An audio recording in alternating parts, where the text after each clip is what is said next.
had to be remarkable, it had to be memorable, it had to be something that the torchbearer would be really proud to run with, and it had to reflect the sort of celebratory nature of the Games. I think the Olympic torch and the fact that it holds the Olympic flame makes it one of the most powerful Olympic symbols.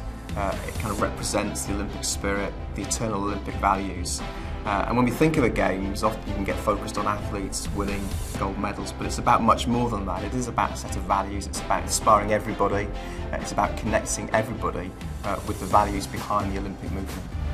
The torch relay was about the 8,000 runners, and we wanted to find a way in the design of the torch to somehow reflect those runners in the design. Our final concept was to have 8,000 holes that represented one for each one of the runners and for each mile of the relay. The series of perforations which we put into the torch not only make it physically light but also make it visually light, which gives it a sense of modernity, something of a torch of our time.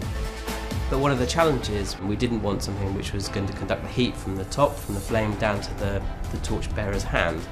That challenge was in some way answered by the perforations, because the wind moves through the torch, the perforations allow the metal to cool, and so the torch never gets hot. There are several things that influenced our decision to have a triangular shape to the torch.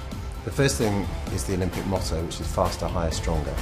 The other thing is that it's the third time the Games have been in London, so 1908, 1948 and then obviously 2012. And also, from a practical perspective, it's actually much easier to hold a triangular form, and it gives a much better grip.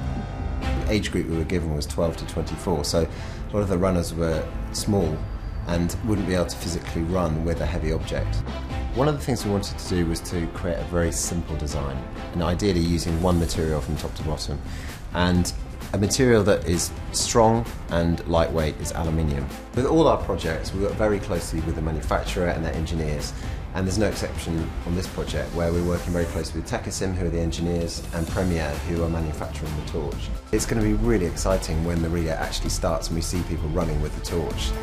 I think the moment the torch begins its journey from Land's End is the moment when the Games countdown really does start. We're going to host the greatest show on earth. This country should be proud, and I think in particular every one of those torchbearers who's part of that journey is going to feel amazing.